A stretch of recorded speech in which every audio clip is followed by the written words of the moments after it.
Hello, this is Jeffrey Kendall Pelican in the Wilderness. Welcome back to my YouTube channel. Soon after we moved to Morganton, North Carolina, and moved into Chateau Village Apartments, Sin City, my mom and dad built a house out in Camelot. Camelot was a new subdivision. Now my dad's good at this. He managed the project well. It was a good house, well built.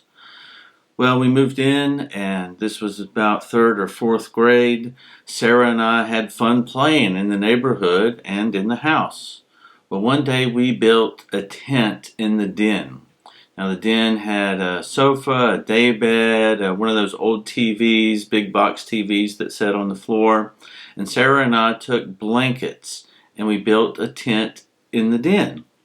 To build the tent in the den, we put the blankets or attached the blankets to different things in the den. One blanket was one of those old sleeping bags that was really mostly cotton that had a 3/4 length zipper on one side.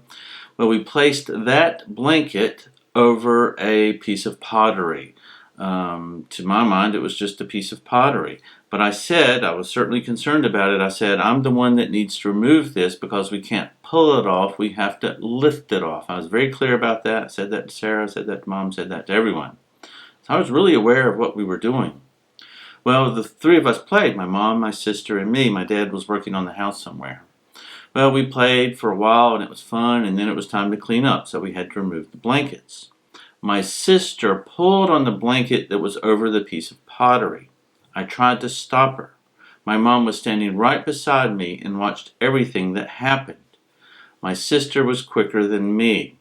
She pulled the sleeping bag off the TV. That's where the piece of pottery was, and the piece of pottery shattered on the floor.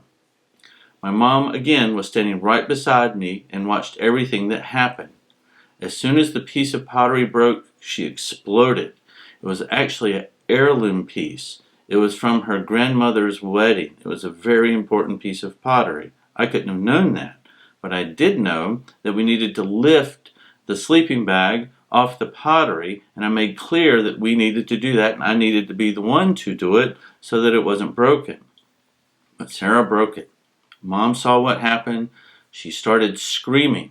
She screamed at me for breaking the pottery, even though I was not the one who did it. I said to her, well, I didn't break the pottery. Sarah did it. I was the one trying to stop her. I was the one who tried to prevent the piece of pottery from being broken. She kept screaming at me. She kept blaming me for breaking the pottery. She yelled and yelled at me for breaking the pottery, even though she stood right beside me and saw that Sarah did it. I said that to her. You stood right beside me. You watched the whole thing. You saw Sarah break it, and you're yelling at me. For a moment, she stood there as if she was trying to make a decision, maybe to be different or to do something different. I still remember her standing there in that moment of decision. What did she decide? She kept yelling at me.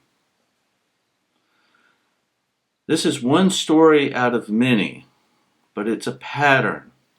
And the pattern was disturbing. It's disturbing now, it was disturbing then. But then, at that time, the pattern was also deformative. Whatever happened, my fault, your fault, nobody's fault. In my mom's mind, and in my mom's words, it was my fault. If you think we should speak up about abuse, please subscribe to my channel and support my efforts. If you think my stories will help someone, please like my video, comment on it, and share it.